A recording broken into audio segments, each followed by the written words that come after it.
नमस्कार, मी समाधान सळे लोकन्यूजमध्ये आपलं स्वागत आहे।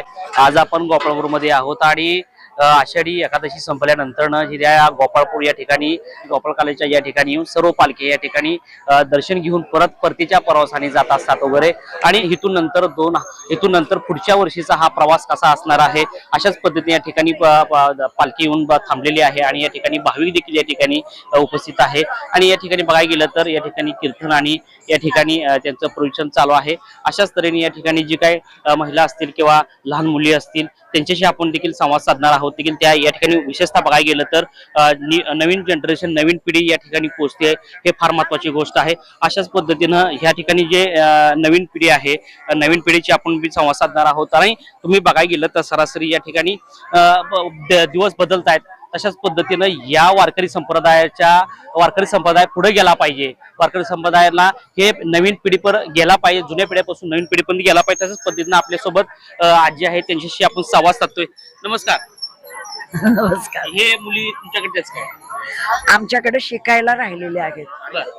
या संत जनाबाई वारकरी आध्यात्मिक शिक्षण संस्था गोपाळपूर पंढरपूर परिसरामध्ये मुलींची कुठली शिक्षण संस्था वारकरी संप्रदायाची नाही।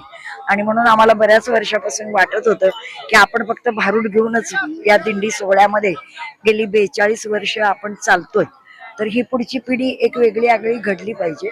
आणि म्हणून यांना कीर्तन आलं पाहिजे, संतांचे सगळे अभंग कळले पाहिजेत आणि संत श्रेष्ठ ज्ञानेश्वर महाराजांच्या या पालखी सोहळ्याचा पण यांना आनंद मिळाला पाहिजे। आणि म्हणून याच काल्याच्या निमित्ताने या मुलींना आम्ही इकडे घेऊन आलेलो आहोत। ही सगळी संस्था चालवतात आमच्या संध्याताई साखी आणि मी आपली मार्गदर्शन करते आहे। तेव्हा माझा जास्त काही रोल नाहीये, पण माझी इच्छा होती की आता मुलींनी पूर्ण केलेली आहे, आता ही पुढं वाढवायचं आहे आणि वाढत राहील अशी अपेक्षा व्यक्त करते।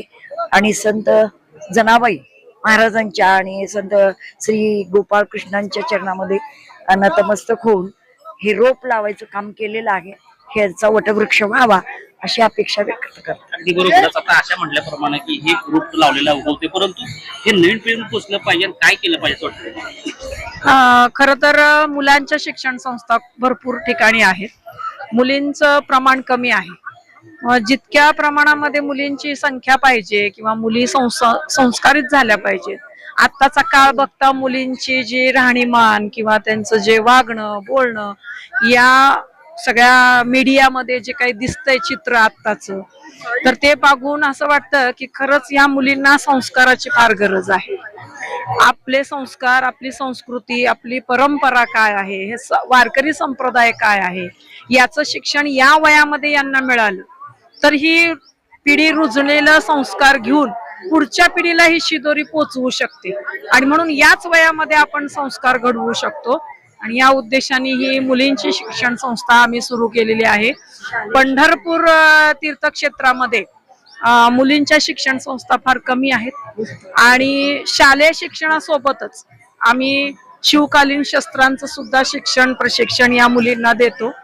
लाठीकाठी असेल, दांडपट्टा असेल, तलवार भाला हे सुद्धा प्रशिक्षण त्यांना देत असताना आज काल्याच्या निमित्ताने, काला म्हणजे काय असतो किंवा सगळे संत इकडे काय येत आहेत, गोपाळकृष्णाचं हे जे स्थान आहे किंवा हे जनाबाईचं जे स्थान आहे, इथे भगवंत का आले होते, सगळ्यांनी एकमेकांना काला कसा वाटला होता आणि प्रत्येक संतांच्या पालख्या येऊन इथं कीर्तनाची पद्धत कशी आहे, ते कीर्तन काय असतं हे त्यांना कळावं यासाठी आम्ही आज या मुलींना आवर्जून सकाळपासून हा सगळा सोहळा पाहण्यासाठी, हा अनुभव घेण्यासाठी, प्रात्यक्षिक रूपाने त्यांना हे कळावं यासाठी इथं घेऊन आले। जर असंच काय महाराष्ट्रातल्या मुलींना किंवा शिकायचं असेल तर तुमचा पत्ता काय आहे किंवा मोबाईल नंबर वगैरे काय आहे?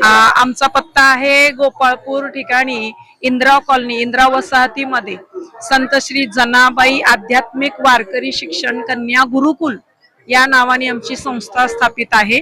आणि गोपाळकृष्ण विद्या मंदिर या शाळेमध्ये शालेय शिक्षण घेत ह्या मुली शिकत आहेत आणि मी ही संस्था चालक म्हणून माझं नाव आहे संध्या गोपाल साखी आणि माझा मोबाईल नंबर आपण सर्वांनी लिहून घ्यावा प्रेक्षकांनी, 99 22 75 25 81 या नंबरवरती आपण संपर्क करून जास्तीत जास्त मुलींना या ठिकाणी आपण सहभाग नोंदवावा, त्यांचं ऍडमिशन घ्यावं. या ठिकाणी सवलतीमध्ये सुद्धा आम्ही मुलींना शिक्षण देणार आहोत. फी अल्प दराची फी आहे. पखवाज वादन, त्यानंतर हार्मोनियम वादन, गायनाच्या शास्त्रोक्त पद्धतीने परीक्षा, त्यांना अगदी विशारद पर्यंत आम्ही त्याचं शिक्षण देणार आहोत. गायन असू दे, वादन असू दे, पखवाज असू दे किंवा प्रवचन असू दे, कीर्तन असू दे, या सर्व शिक्षणाची आम्ही व्यवस्था त्या ठिकाणी केलेली आहे. आणि विशेष करून मुलींना संरक्षित असं वातावरण आहे. मुलींचं सर्व लक्ष ठेवण्याचं काम आमच्या महिला संस्था असल्यामुळे सर्व महिलाच कारभार पाहतात. मुलींच्या सोबत महिलाच असतात, त्यामुळे एक सुरक्षित वातावरण आहे. महिलांनी महिलांसाठी आणि मुलींसाठी चालवलेली ही संस्था आहे. तर खरंच तर बघायला गेलं तर अशा संस्था फार पुढे येणं गरजेची गोष्ट आहे, कारण हा संस्था आल्यानंतर ही आपली हजारो वर्षाची परंपरा टिकू शकते आणि टिकण्यासाठी अशी नवीन पिढी घडणं फार महत्वाची गोष्ट आहे. ज्या कुणाला या संस्थेची भेट द्यायची आहे त्यांनी नंबर सांगितला, त्या नंबरशी कॉन्टॅक्ट करावा.